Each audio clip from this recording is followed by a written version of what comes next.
Hello बच्चों, आज हम कक्षा 11वीं के विषय रसायन में रासायनिक साम्यावस्था चैप्टर में हम रासायनिक साम्यावस्था को प्रभावित करने वाले कारक एवं ली-सा-तेलीय का सिद्धांत, इस पर हम चर्चा करेंगे।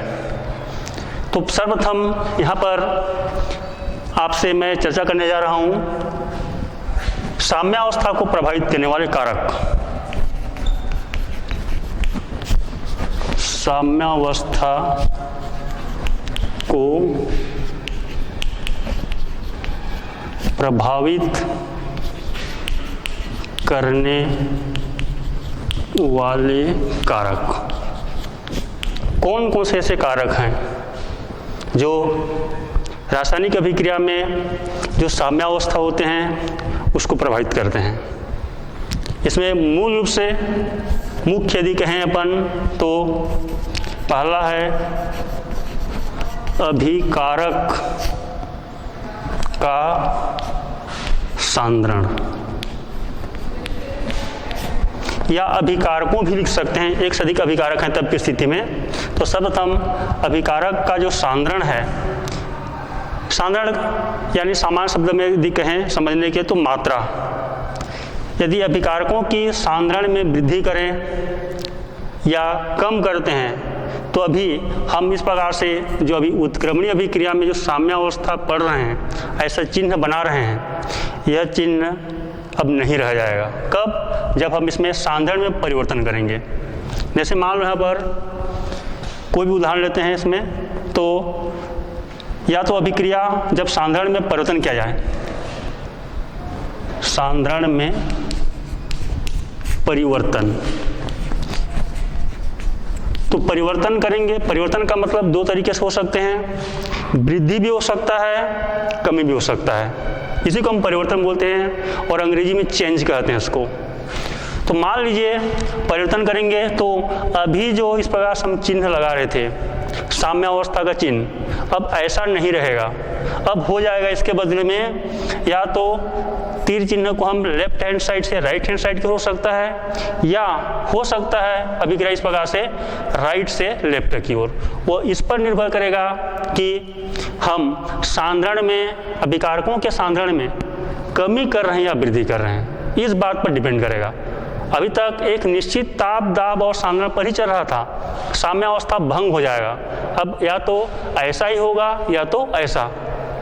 वो इस बात पर निर्भर करेगा कि अभिकारकों के सांद्रण में कमी किए हैं या वृद्धि किए हैं। दूसरी बात यहाँ पर देखें अपन, अभिक्रिया का ताप।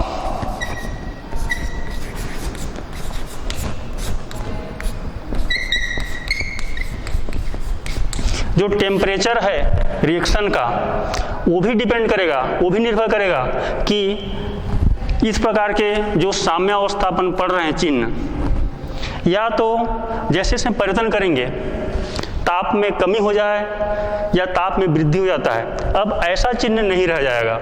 या तो ऐसा होगा लेफ्ट से राइट की ओर, बाएं से दाएं की ओर अभिक्रिया होगा, या तो अभिक्रिया जो है इस दाईं ओर से बाईं ओर से हो सकती है। वो भी ताप पर निर्भर करेगा कि कम ताप है या ज़्यादा ताप है। इसके बारे में हम यहाँ पर अध्ययन करने जा रहे हैं। उसी प्रकार से अभिक्रिया का दाब, तीसरा पॉइंट है इसमें, अभिक्रिया का दाब, जिसको अपन अंग्रेजी में प्रेशर कहते हैं। अब एक निश्चित दाब पर हो रहा था तब ऐसा साम्यावस्था था। अब मान लो दाब में कमी या वृद्धि कर देते हैं, जिसको हम परिवर्तन शब्द सभी के लिए बोल रहे हैं। तो जैसे ही दाब में वृद्धि कर देंगे तो एक अभी निश्चित दाब पर ही साम्यावस्था लगा हुआ था, कम हो जाए या ज़्यादा हो जाए, तब अभिक्रिया या तो बाईं से दाईं की ओर होगा या तो दाईं से बाईं ओर, कोई एक दिशा में ही होगा। अब अभी तक हम तीर चिन्ह जिसको अपन इस प्रकार से दोनों दिशा में लगा रहे थे, अब ऐसा नहीं होने वाला है। अब या तो अभिक्रिया ऐसा से माने बाएं से दाईं की ओर होगा, या तो जो उत्पाद बना राइट हैंड साइड में जिसको लिखते हैं वहाँ से पुनः ऐसा पदार्थ ही प्राप्त होगा। अब ऐसा दोनों दिशा में अभिक्रिया चलने वाला नहीं है इसमें। अब इसके बारे में मूल रूप से तीन है: अभिकारक का सांद्रण, दूसरा है अभिक्रिया का ताप और तीसरा है अभिक्रिया का दाब। ऐसे और छोटे छोटे कई प्रभावित करने वाले कारक हैं, लेकिन वो ज़्यादा महत्वपूर्ण हैं इनमें से ये 3।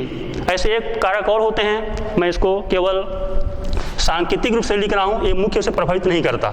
उत्प्रेरक, जिसको अपन कैटालिस्ट कहते हैं। तो उत्प्रेरक जो है साम्यावस्था को प्रभावित नहीं करता। साम्यावस्था इस प्रकार से अभी तक अभिक्रिया चल रहा है तो साम्यावस्था में रहेगा, लेकिन उत्प्रेरक जो है केवल अभिक्रिया की दर को बढ़ाते हैं या घटाते हैं। 1 सेकंड में जितना अभिक्रिया हो रहा था, हो सकता है उससे कम भी हो सकता है इसकी उपस्थिति में, उत्प्रेरक उपस्थिति में, या तो ज़्यादा भी हो सकता है। ऐसा तीर चिन्ह एक ही दिशा में होगा ऐसा अब नहीं होने वाला। इस प्रकार से नहीं होगा कि अभिक्रिया तो लेफ्ट से राइट की ओर हो जाएगा या तो राइट से लेफ्ट की ओर, ऐसा नहीं होगा। अभी भी साम्यावस्था ही बना रहेगा, भले उसकी जो अभिक्रिया की दर है, रेट ऑफ रिएक्शन, वो बढ़ सकता है घट सकता है। वह उत्प्रेरक की उपस्थिति पर निर्भर करेगा कि ये धनात्मक है पॉजिटिव या कि ऋणात्मक है कि घटाने वाला है, इस पर निर्भर करेगा। लेकिन ये साम्यावस्था को प्रभावित नहीं करते। तो मुख्य से प्रभावित करने वाले 3 हैं, अभिकारक का सांद्रण, अभिक्रिया का ताप और अभिक्रिया का दाब। ये तीनों बात पर ही एक निश्चित मात्रा था, एक निश्चित मान था, तभी ऐसा साम्यावस्था बना हुआ था।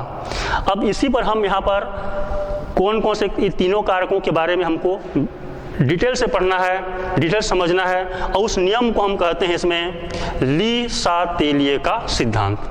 इसी पर हम आगे इसको लागू करने जा रहे हैं। तो आइए हम समझें इसमें ली सा तेलिए का सिद्धांत। इसको मैं यहाँ पर इसी को ही मिटा दे रहा हूँ क्योंकि हमारा टॉपिक अब बदल गया है, बाकी कारक यही रहेंगे, मैं इसी के बारे में पढ़ रहे हैं। ली सा तेलिए, ये वैज्ञानिक का नाम है।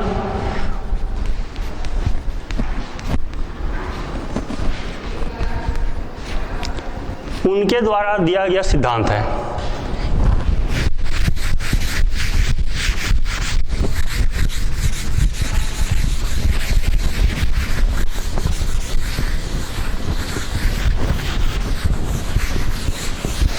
तो इसको मैं इस सिद्धांत को अक्षर से लिख रहा हूं क्योंकि यहां पर एक एक शब्द का मतलब है इसमें, अच्छा समझेंगे इसमें।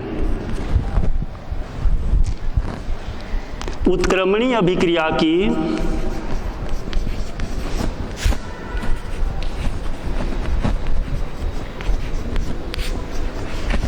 साम्यावस्था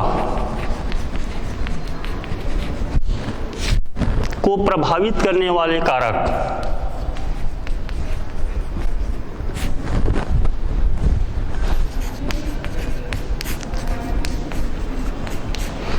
कारकों जैसे ताप, दाब एवं सांद्रण, ये 3 ही मुख्य हैं, इसीलिए मैं इसको यहाँ पर लिख रहा हूँ। तो उत्क्रमणीय अभिक्रिया की साम्यावस्था को प्रभावित करने वाले कारकों जैसे ताप, दाब एवं सांद्रण में परिवर्तन किया जाए, परिवर्तन किया जाए तो अभिक्रिया उस दिशा में अग्रसर होगा, फॉरवर्ड होगा, जिसको अपन अंग्रेजी में बोलते हैं, अग्रसर होगा। जिस दिशा में इसका प्रभाव कम होता है, जिस दिशा में इसका प्रभाव कम होता है। तो इसका माने है यहाँ पर कारक का, इधर जिधर तापमान ज़्यादा रहेगा उसके अपोजिट विपरीत दिशा में चलेगा, इधर सांद्रण ज़्यादा रहेगा उसके विपरीत दिशा में अभिक्रिया चलने वाला है। ये शब्दों को पहले समझे। इसमें उत्क्रमणीय अभिक्रिया की साम्यावस्था को प्रभावित करने वाले जो 3 कारक हैं, खास करके ताप, दाब एवं सांद्रण, इसमें परिवर्तन करेंगे तो अभिक्रिया उस दिशा में अग्रसर हो जाएगा, उस दिशा में चला जाएगा जिसको मैं अपने शब्द में बोल रहा हूँ। तीर चिन्ह बाईं से दाईं ओर हो जाएगा या तो दाईं से बाईं ओर हो जाएगा, जिस दिशा में इसका प्रभाव नष्ट हो सके, अर्थात इसको मैं दूसरे शब्द में बोल रहा हूँ, इसका प्रभाव कम होता है। तो इसको हम यहाँ पर एक एक के बारे में पढ़ने चाहेंगे। इसमें ताप, दाब और सांद्रण, ये 3 हैं। इसमें हम परिवर्तन कर रहे हैं तो अभिक्रिया कौन से दिशा में होने जा रहा है ये इसके बारे में बताएगा। तो कैसा किधर जाएगा, तो कहता है इसमें जिस दिशा में इनका प्रभाव कम हो जाए। जैसे उदाहरण के लिए यहाँ पर हम समझने का प्रयास करेंगे उदाहरण में लेकर के। इसको मैं अब मिटा रहा हूँ, परिभाषा है ये पूरा टू द पॉइंट, माने उसके अक्षरशः शब्दों के आधार पर हम इसको, इसीलिए मैं इन्वर्टेड कामों में लिखा हूँ। माने इसको हमको लिस्ट-तालिये के सिद्धांत में पहले लिखना चाहिए, उसके बाद ही हम आगे जो अग्रसर होगा, जिस दिशा में चलने वाला है वो कौन सा दिशा में होगा, इसके बारे में समझाने का प्रयास करेंगे उन्होंने जो लिस्ट-तालिये ने कहा है इसमें।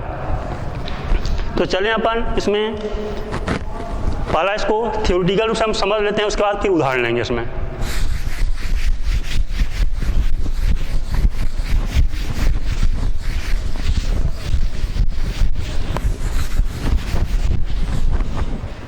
पहला इसमें है सांद्रण का प्रभाव।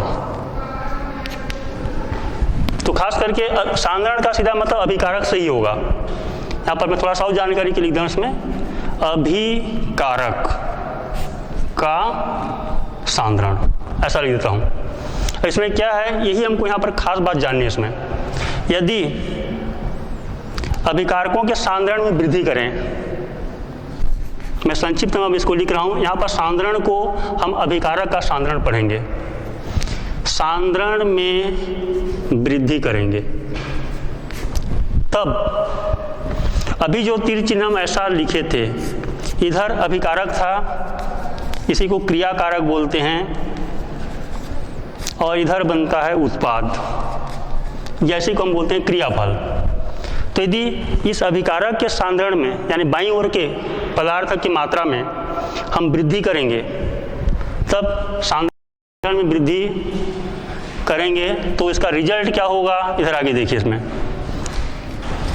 सांद्रण में वृद्धि करने पर अभिक्रिया जो अब ऐसा चल रहा था कि अभिकारक और उत्पाद साम्यावस्था में थे, अब ऐसा नहीं होगा। इसके बदले में अभिकारक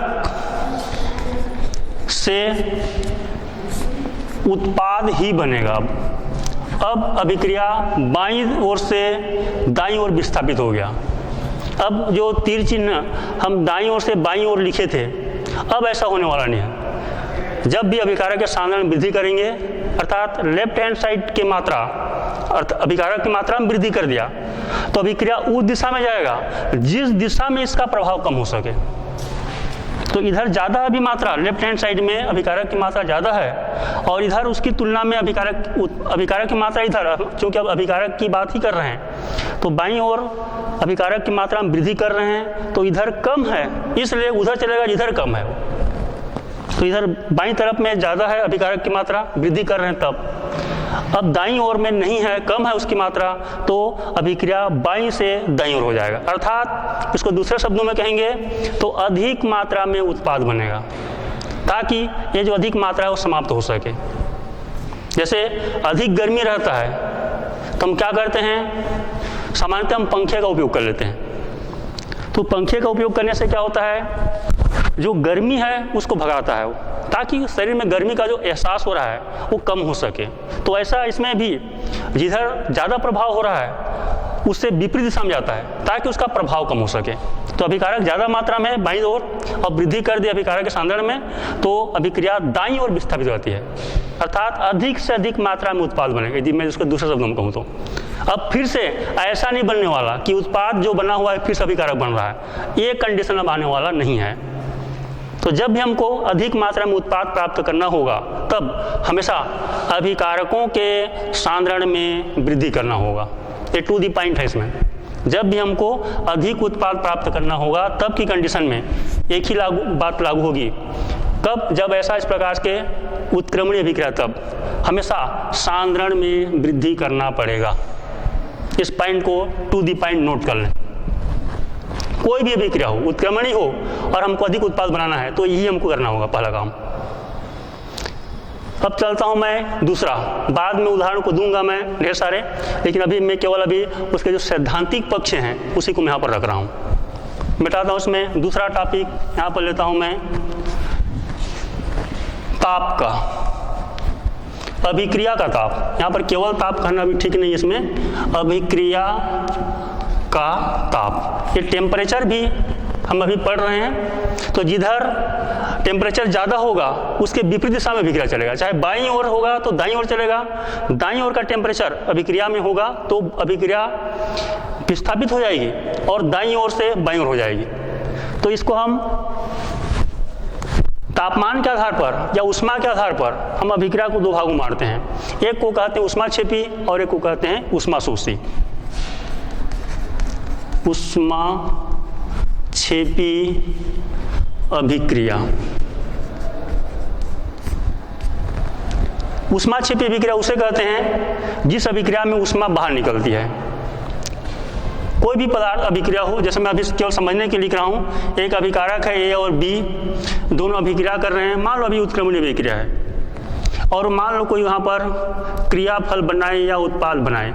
इसके साथ साथ यहाँ पर मैं प्लस लिख रहा हूँ और लिख रहा हूँ यहाँ पर ऐसा क्यू। क्यू का मतलब यहाँ पर उष्मा संबंधित है, उष्मा बाहर निकल रही है। तो ये बताता है इसमें इस प्रकार से किसी भी समीकरण में जब हम ऐसा लिखते हैं कि अभिकारक है और उत्पाद बन लिखा हुआ है और राइट हैंड साइड की ओर उत्पाद के साथ में प्लस करके क्यू लिखा है, इसका सीधा मतलब होता है वह उष्माक्षेपी अभिक्रिया है। अर्थात उष्मा ऐसा माने अभिकारक क्रिया करके उत्पाद बनाया और साथ साथ उष्मा भी निकला। इसी को और ऐसा जहाँ पर अपन ऐसा डेल एच बराबर ऋण चिन्ह रहे, कुछ मान रहेगा इसमें, जैसे 97.2 किलो कैलोरी कुछ ही मात्रा है, ऐसा ऋणात्मक मान भी दिया रहेगा तो भी समझेंगे कि वो जो अभिक्रिया है वो उष्माक्षेपी है। जो कि एंथैल्पी में परिवर्तन, उष्मागतिकी की चैप्टर में आप लोग पढ़े होंगे एंथैल्पी में परिवर्तन। तो एंथैल्पी का सीधा मतलब आंतरिक ऊर्जा से है और आंतरिक ऊर्जा का सीधा संबंध उष्मा से है। अर्थात उष्मा जब भी बाहर दोनों का मतलब एक ही है। जरा गौर से इसको देख लें, केवल उष्मा लिखा है और यहाँ पर प्लस लिखा है, माने भी उष्माक्षेपी अभिक्रिया है। और डेल इतने के जगह में अब प्लस क्यों नहीं लिखा है और केवल इसके जगह में डेल एच बराबर ऋण ऐसा लिखा हुआ है, आंकिक मान दिया हुआ है, इसका मतलब भी अभिक्रिया उष्माक्षेपी है। तो ऐसी स्थिति में सीधा सीधा सवाल है कि दाईं ओर का उष्मा का मान या उष्मा का संबंध ताप से होता है, अर्थात इधर का दाईं ओर का तापमान ज़्यादा है और बाईं ओर के तापमान कम है, इसलिए अभिक्रिया केवल अब बाईं ओर आने वाला है, दाईं से बाईं ओर। क्यों? क्योंकि दाहिने तरफ का उष्मा का मान ज़्यादा है और बाएं तरफ का कम है। तो लीसे-ताले के सिद्धांत के अनुसार में जिस दिशा में ताप, दाब और सांद्रण का प्रभाव कम हो सके उस दिशा में अभिक्रिया विस्थापित हो जाते हैं। तो अभी दाईं ओर है तो अभिक्रिया बाईं ओर केवल विस्थापित होगा।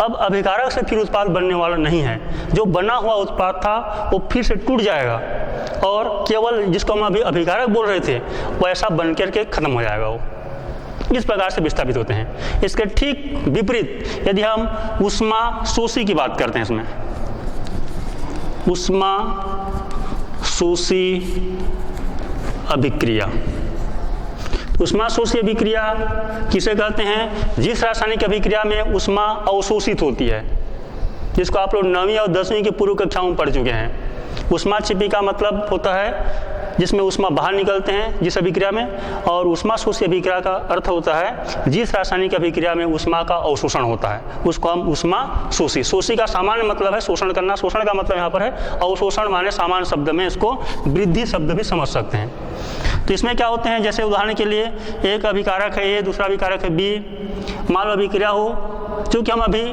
साम्यावस्था के बारे में पढ़ रहे हैं इसलिए हम साम्यावस्था के चिन्ह को यहाँ पर लिख रहे हैं। और मान लो कोई भी क्रियाफल जिसको अपन उत्पाद कहते हैं से बन रहा है, और साथ साथ उत्पाद के साथ साथ यहाँ पर इस प्रकार से ऋण चिन्ह लगा हुआ है।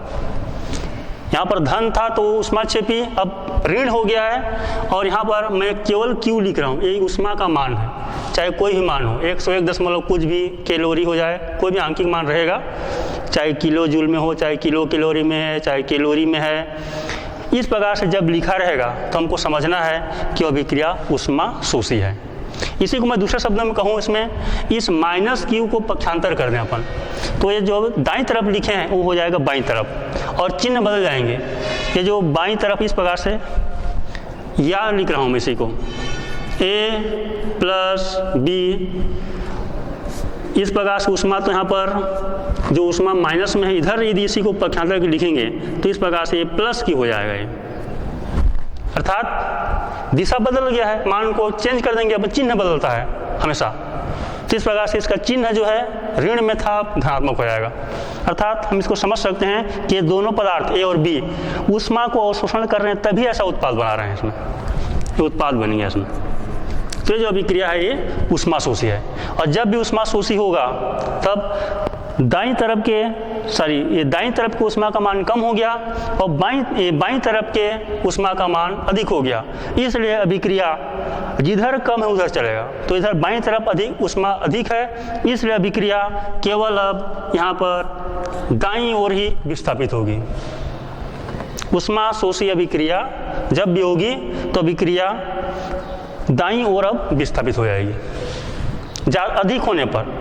अभी तक साम्यावस्था में तो एक निश्चित ताप पर ही चल रहा था, तो ये होगी यहाँ पर सार में ऊष्माक्षेपी अभिक्रिया होगा तो अभिक्रिया दाईं से बाईं ओर विस्थापित रहते हैं, और यदि ऊष्मा शोषी अभिक्रिया होगा तो अभिक्रिया बाईं ओर से दाईं ओर अर्थात अभिकारक से उत्पाद की ओर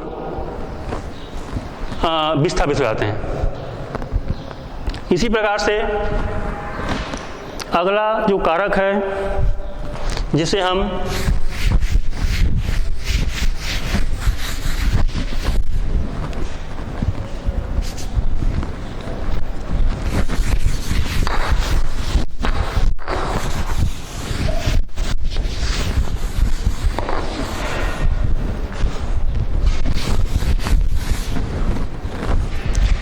तीसरा अभिक्रिया का दाब।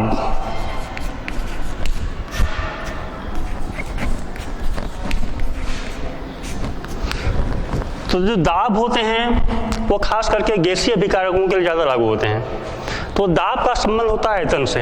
ऐसे हम जानते हैं बायल के नियम के अनुसार में दाब जो है आयतन के जो है व्युत्क्रमानुपाती होते हैं।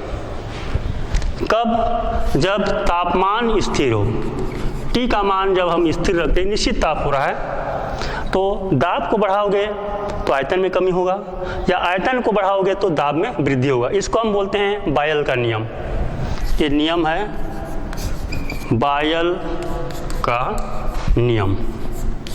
यानी इसका सीधा सा मतलब है कि दाब और आयतन में गैसों के अणुओं से क्या संबंध है। इसमें आयतन को वृद्धि कर दोगे दाब में कमी हो जाएगा, या दाब में वृद्धि करोगे तो आयतन में कमी होता है। कब? जब जो ताप है वो स्थिर हो तब। और तापमान में चेंज होते रहेंगे, परिवर्तन होते रहेंगे। तो हम जो अभी बोल रहे हैं इस प्रकार से कि P और V एक दूसरे के व्युत्क्रमानुपाती होते हैं, ऐसा नहीं होता इसमें। तो चल यहाँ पर अभिक्रिया का दाब से क्या संबंध है, तो दाब का सीधा संबंध आयतन से है। जैसे हम अभी इस प्रकार से अभिक्रिया लिख रहे हैं, इसमें मान लीजिए एक उदाहरण के तौर पर लिख रहा हूँ मैं, नाइट्रोजन और हाइड्रोजन, ये अभिक्रिया हो रहा है और बना रहे हैं इसमें अमोनिया। समीकरण को इस प्रकार से जब संतुलित करते हैं तो यहाँ पर ये 2 मोल NH3 है, 3 मोल हाइड्रोजन है और 1 मोल नाइट्रोजन है। अब इसी को मैं आयतन के रूप में कहूँ तो ये एक आयतन, यहाँ पर इस प्रकार से इसको अंग्रेजी में वॉल्यूम लिखते हैं, इसलिए संक्षिप्त में ऐसा लिख सकते हैं 1 करके, ऐसा VOL भी लिख सकते हैं ऐसा। इसको आयतन पढ़ना है। इसी प्रकार से हाइड्रोजन के यहाँ पर है 3 आयतन, 3 वॉल्यूम। इसी प्रकार से अमोनिया के यहाँ पर आयतन है 2 आयतन। तो यहाँ पर देख सकते हैं अभिकारकों के 4 आयतन हैं, 1 आयतन नाइट्रोजन और 3 आयतन हाइड्रोजन। 4 आयतन हैं, और दाईं ओर देखेंगे तो यहाँ पर केवल 2 आयतन बन रहे हैं, अर्थात आयतन में कमी हो रहा है।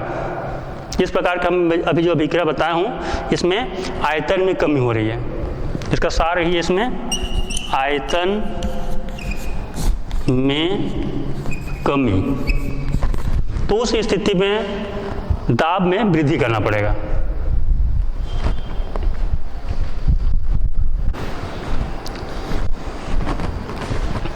तो इस अभिक्रिया में आयतन में कमी हो रहा है, तो आयतन में जैसे कमी होगा तो आयतन में कमी होने पर हम उसका देख सकते हैं दाब में वृद्धि करना पड़ेगा। इस प्रकार से दोनों का एक दूसरे के व्युत्क्रम रूप से इसका संबंध है। तो ऐसे अभिक्रिया जिसमें आयतन में कमी होते हैं उसमें दाब में वृद्धि करना पड़ेगा।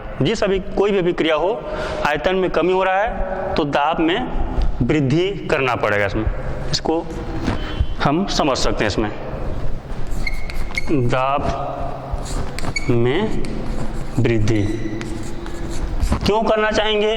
क्योंकि जब तक दाब में वृद्धि नहीं करेंगे तब तक आयतन में कमी नहीं होगा इसमें, क्योंकि एक दूसरे का ये व्युत्क्रम है। या मैं इसको दूसरे शब्दों में कहूँ, यदि इस अभिक्रिया को कहूँ मैं अधिक अमोनिया मुझे प्राप्त करना है, तो इसमें अभिक्रिया में आयतन में कमी हो रहा है, तो अधिक से अधिक अमोनिया बनाने के लिए मुझे दाब में वृद्धि करना पड़ेगा। ये इसका है, इसमें जो मूल रूप से इसका ली से ताले का सिद्धांत है। आगे चलते हैं। इसमें ये 3 अभिक्रिया हो गया। अब मैं इसको केवल उदाहरण के तौर पर आपको मैं समझाऊंगा कि कौन कौन से ऐसे अभिक्रिया है कि इसमें हम सांद्रण को वृद्धि करें, घटाएं, या तापमान में कमी करें या बढ़ाएं, और दाब में कमी करें या वृद्धि करें। और एक यहाँ पर थोड़े से स्पष्ट हो जाए कि अभिक्रिया का हर एक में आयतन में कमी नहीं करना पड़ेगा, या ऐसे नहीं है कि आयतन में हमेशा कमी हो। कहीं कहीं जैसे एक उदाहरण के तौर पर यहाँ पर ले रहा हूँ मैं, हाइड्रोजन और आयोडीन, इनकी अभिक्रिया हो रही है और बन रहा है इस प्रकार से HI। तो इसका यहाँ पर देखेंगे तो एक आयतन जिसको वॉल्यूम लिखते हैं, ये है हाइड्रोजन का, और एक आयतन आयोडीन है। और इधर अभिक्रिया के बाद में हमको जो हाइड्रोजन आयोडाइड प्राप्त हो रहे हैं, ये केवल 2 आयतन वॉल्यूम ही प्राप्त हो रहे हैं। अब यहाँ पर इसको थोड़ा देखें अपन, तो दाईं ओर जो उत्पाद है इसमें 2 आयतन हैं, और बाईं तरफ अर्थात अभिकारक के भी 2 आयतन हैं, अर्थात इसमें आयतन में कोई परिवर्तन नहीं हो रहा है। अभिकारक के भी 2 आयतन हैं और उत्पाद के भी 2 आयतन। तो ऐसे अभिक्रियाओं के लिए जिसमें आयतन में परिवर्तन नहीं हो रहा है, ऐसे स्थिति में दाब को बढ़ाओ चाहे कम कर दो, इससे अभिक्रिया पर कोई प्रभाव पड़ने वाला नहीं है। तो ये सार है, इसमें आयतन में परिवर्तन नहीं हो या न हो रहा हो तो दाब का प्रभाव नहीं पड़ता, दाब का प्रभाव नहीं पड़ता। यानी अधिक उत्पाद बनेगा या घटेगा उससे कोई संबंध नहीं, आप बढ़ाओ तो भी उससे कोई प्रभावहीन रहेगा वो। अब इसी को मैं यहाँ पर कुछ अभिक्रियाओं के लिए यहाँ पर लागू करूँगा मैं। जैसे इसका उल्टा लिखूँगा, आयतन में वृद्धि कमी की जगह वृद्धि हो जाएगा, तो उस स्थिति में दाब में वृद्धि के उल्टा हो जाएगा कमी। आइए इसको कुछ उदाहरण के तौर पर हम इसको समझने का प्रयास करें। इसमें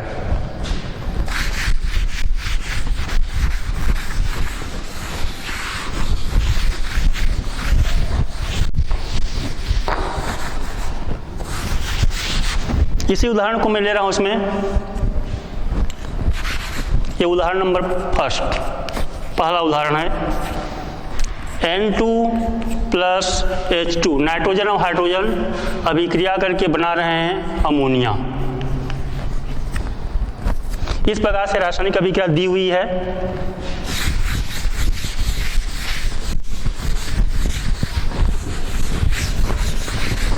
और यहाँ पर इस प्रकार से प्लस इसका मान है 92.4 किलो जूल। या इसी को मैं दूसरे तरीके से यहाँ पर लिख रहा हूँ, इसमें या N2 प्लस H2 अमोनिया। दूसरे तरीके में इस प्रकार से लिखा जा सकता है डेल H बराबर ऋण 92.4 किलो जूल। दोनों का आशय एक ही है। चूंकि यहाँ पर केवल ऊष्मा के रूप में लिखा गया है तो धन चिन्ह करके लिखा गया है, इसका मतलब भी ऊष्माक्षेपी है। और यहाँ पर दूसरे तरीके से डेल एच का मान ऋणात्मक होता है तो भी अभिक्रिया ऊष्माक्षेपी है। ये अंडरस्टूड है, ये हमको समझना है यहाँ पर कि दो तरीके से हम इसको लिख सकते हैं। इसी को मैं दूसरे तरीके से लिखूँ तो इसी प्लस को मैं इधर लिख दूंगा तो माइनस हो जाएगा। एक ही तरीके में इसको लिखने का प्रयास कर रहा हूँ। N2 प्लस थ्राइस H2 और इस मान को लिख रहा हूँ, ये प्लस के बदले में हो जाएगा माइनस 92.4 92.4 ये किलो जूल में है। और इस अभिक्रिया से हमको प्राप्त हो रहा है इसमें 2 अनुपात या 2 आयतन में अमोनिया। देखिए मैं इस अभिक्रिया को 3 प्रकार से लिखा हूँ मैं, और सब का एक ही मतलब है।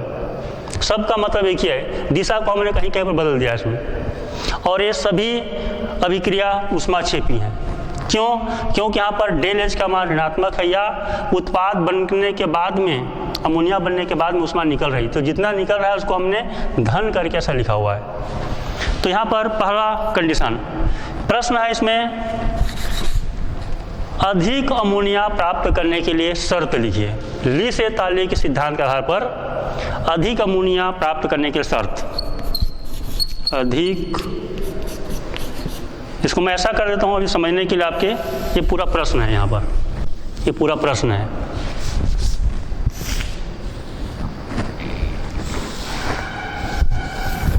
और इस प्रश्न में से आप इसमें हमको और प्रश्न पूछ रहा है, ये तो अभिक्रिया क्यों लिखा हुआ है, अधिक अमोनिया प्राप्त करने के लिए शर्त लिखिए। क्या क्या शर्त होंगे, क्या क्या कंडीशन होंगे, अंग्रेजी में इसको कंडीशन बोलते हैं, वो भी ली से ताले के सिद्धांत के आधार पर।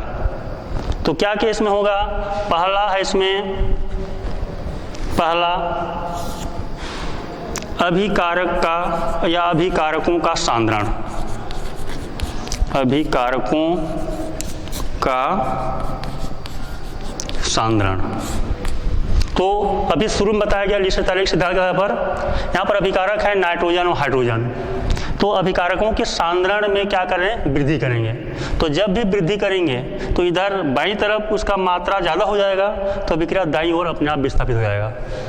तो इस स्थिति में सभी अभिक्रिया के लिए, चाहे वो ऊष्माक्षेपी हो चाहे ऊष्माशोषी हो, आयतन में कमी हो रहा हो चाहे वृद्धि हो रहा हो, सब के लिए एक ही शर्त है, यदि अधिक उत्पाद प्राप्त करना है तब हमेशा अभिकारकों के सांद्रण में वृद्धि करना पड़ेगा। अभिकारक के सांद्रण, अभिकारक के सांद्रण में वृद्धि करना पड़ेगा, तभी अधिक उत्पाद प्राप्त होगा। अर्थात अभी जो हमारा प्रश्न है अमोनिया, उसमें अधिक अमोनिया प्राप्त हो सकता है, अन्यथा अधिक अमोनिया प्राप्त नहीं हो सकता। दूसरी बात यहाँ पर थोड़ा अपन देखें, इसमें अभिक्रिया का दाब,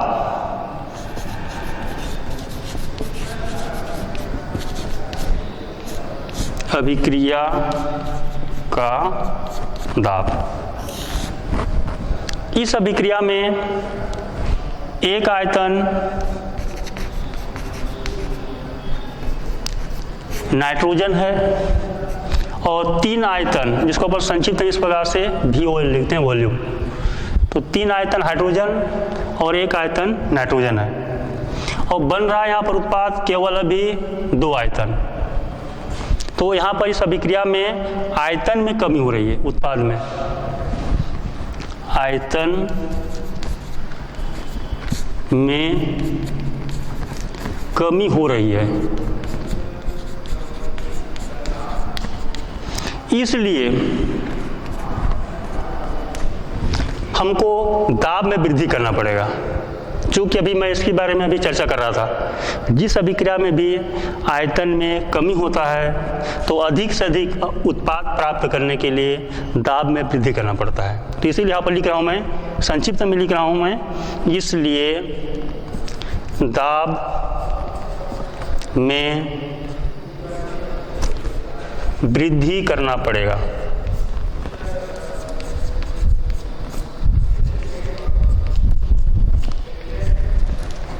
जितना अधिक दाब में वृद्धि करोगे उतना अधिक उत्पाद प्राप्त होगा, अर्थात अमोनिया प्राप्त होगा। कम दाब में वृद्धि करोगे तो भी प्राप्त होगा, लेकिन अधिक से अधिक प्राप्त करना होगा, तो जितना अधिक दाब में वृद्धि करेंगे उतना अधिक अमोनिया प्राप्त होगा। ये दो यहाँ पर प्राप्त हो गए। तीसरा कंडीशन अपन देखें इसमें, तीसरा शर्त, इसको मैं आधा को मिटा रहा हूँ इसमें।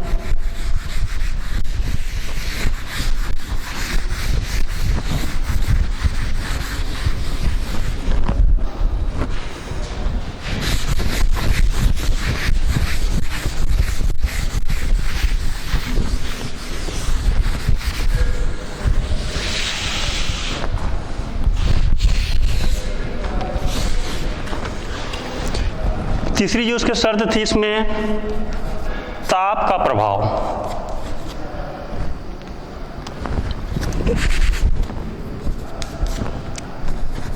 प्रभावित करने वाले कारक में सांद्रण हो गया, दाब हो गया और एक ताप। तो ये जो अभिक्रिया है ऊष्माक्षेपी है, ऊष्माक्षेपी अभिक्रिया है। और ऊष्माक्षेपी अभिक्रिया में हमेशा दाईं ओर अर्थात उत्पाद की ओर का तापमान अधिक रहता है, इसलिए अभिक्रिया बाईं ओर विस्थापित हो जाता है। तो हमको अधिक उत्पाद प्राप्त करने के लिए, अधिक अमोनिया प्राप्त करने के लिए हमको इधर के दाईं ओर के तापमान को कम करना पड़ेगा, ताकि वो अधिक से अधिक हमको अमोनिया प्राप्त हो सके। तो एक ही शर्त है, यदि अभिक्रिया ऊष्माक्षेपी है तब तो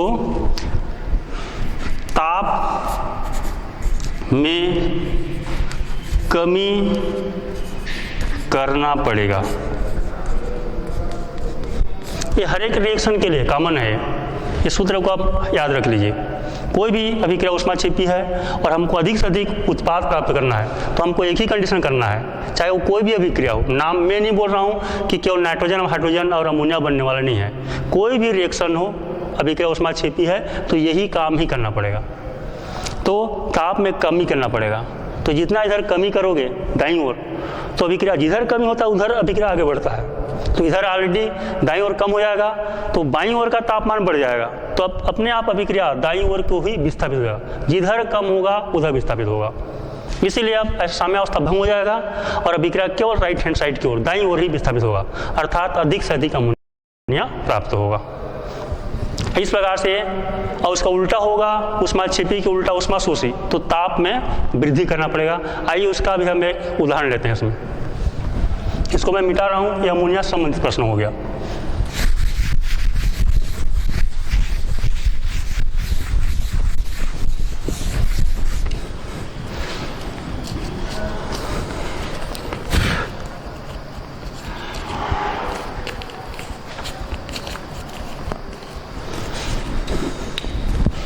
अगला एग्जाम्पल इसमें नाइट्रोजन और ऑक्सीजन, इसके संयोग से बन रहा है नाइट्रिक ऑक्साइड गैस। समीकरण को थोड़ा देखें अपन, तो इस प्रकार से दो नाइट्रोजन 2 ऑक्सीजन है और यहाँ पर अभिक्रिया का जो तापमान है वो है 43 किलो कैलोरी।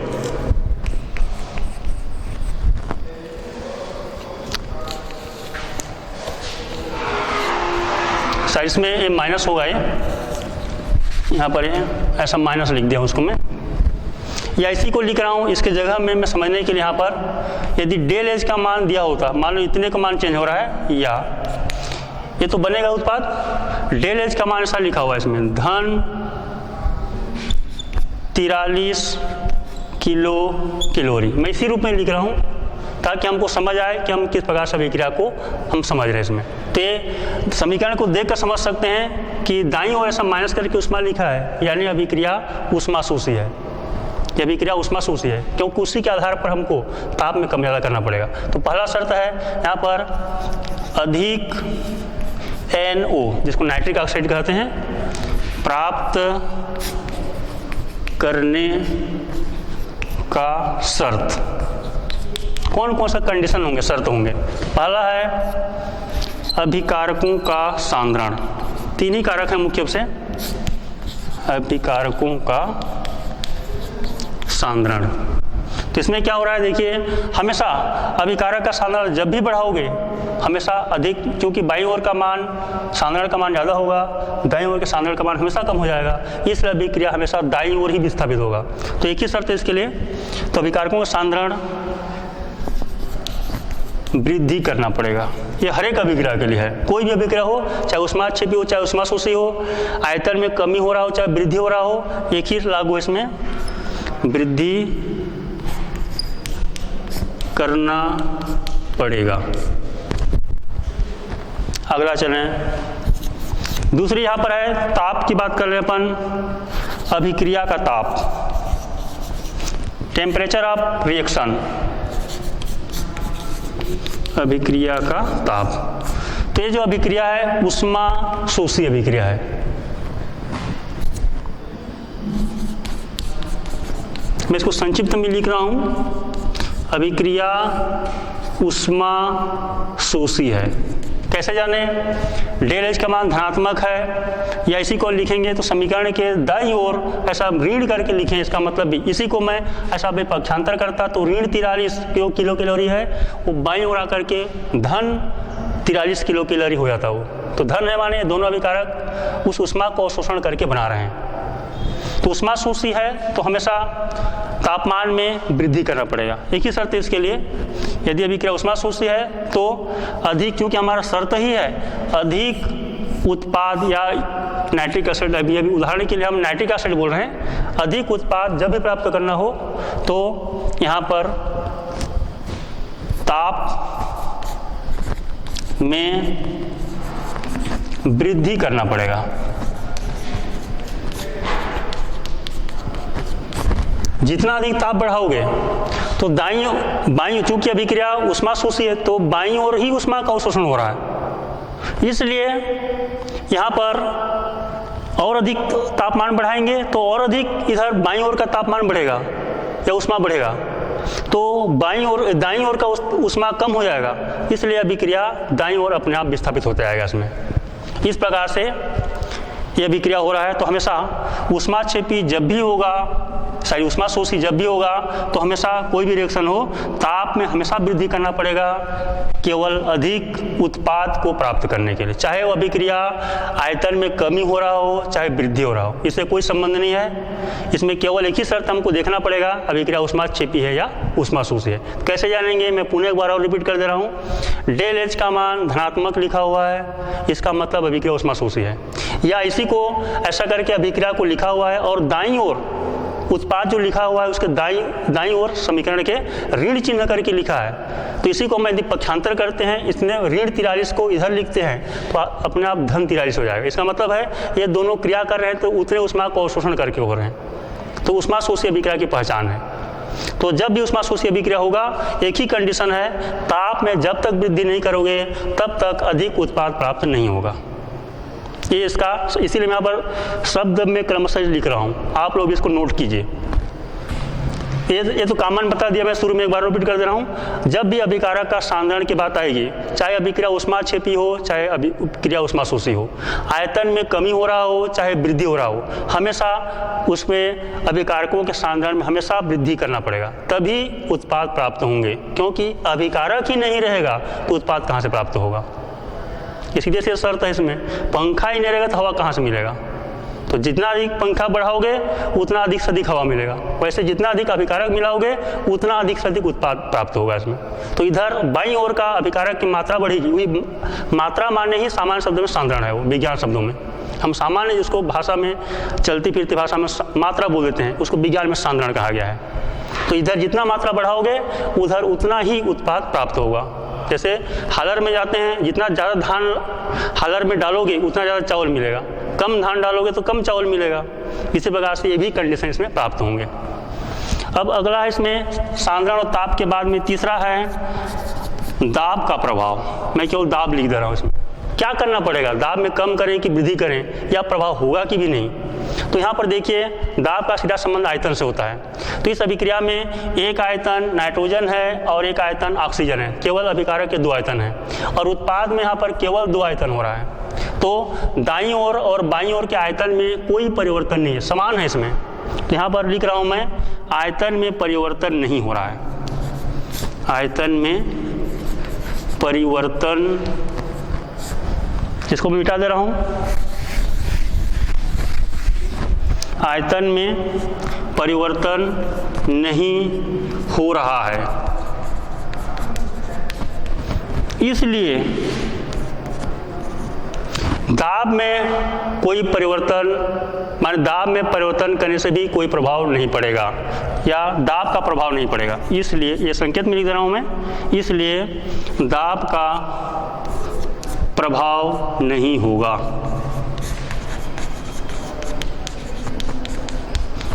इसका आशय हुआ आप ताप कम करो चाहे बढ़ा लो, इसमें इसका कोई लेना देना नहीं है, केवल 2 ही चीज़ों का लेना देना हो रहा है, एक तो अभिकारकों के सांद्रण से और दूसरा है अभिक्रिया के ताप से। इस अभिक्रिया के लिए क्योंकि यहाँ पर आयतन में कोई परिवर्तन नहीं हो रहा है, अभिकारक का एक आयतन नाइट्रोजन, एक आयतन ऑक्सीजन, 2 हो गया।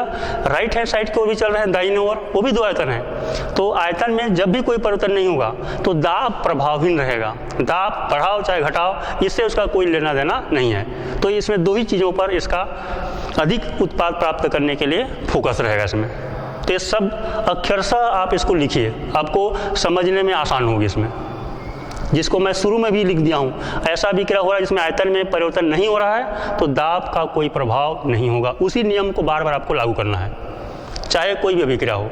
अभिक्रिया ऊष्माशोषी है तो अभी हम लोग इसको लिखे हैं इसमें शुरू में कि जब भी अभिक्रिया ऊष्माशोषी होगा तो तापमान में हमेशा वृद्धि करना पड़ेगा, और अभिक्रिया ऊष्माक्षेपी है तो हमेशा तापमान में कमी करना पड़ेगा, तभी अधिक से अधिक हमको उत्पाद प्राप्त होगा।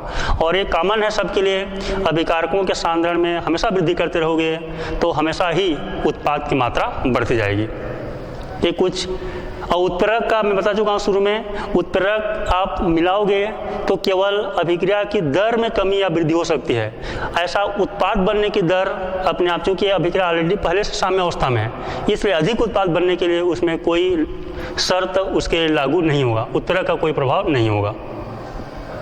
तो आइए फिर से मैं यहाँ पर एक बार और आपको बता दूँ इसमें हम आज क्या क्या पढ़े। तो हम यहाँ पर रासायनिक साम्यावस्था को प्रभावित करने वाले मुख्य से 3 कारकों के बारे में चर्चा किया हमने, अभिकारकों का सांद्रण, अभिक्रिया का ताप और अभिक्रिया का दाब, और उत्प्रेरक के बारे में भी बताया, लेकिन मैं और स्पष्ट किया कि उत्प्रेरक जो है अभिक्रिया के साम्यावस्था पर कोई प्रभाव नहीं डालता, यानी भंग नहीं करता, उस पर डिस्टर्बेंस नहीं करता। और अगली बात बताया मैं आपसे चर्चा किया ली सेताले का सिद्धांत, कि ली सेताले का सिद्धांत क्या है, और हम किसी भी उत्क्रमणीय अभिक्रिया में अधिक उत्पाद बनाने के लिए हम क्या क्या उसके कंडीशन लागू कर सकते हैं, शर्त लागू कर सकते हैं, इसके बारे में मैं आपसे चर्चा किया। इसी प्रकार से और कई ढेर सारे अभिक्रियाएँ हैं, उन सब में आप इस बातों को, ली सेताले के सिद्धांत को हम लागू करके अधिक से अधिक हम उत्पाद बनाने वाली जो प्रक्रिया होती है, जो औद्योगिक विधि में होती है, हम उसमें लागू कर सकते हैं। धन्यवाद।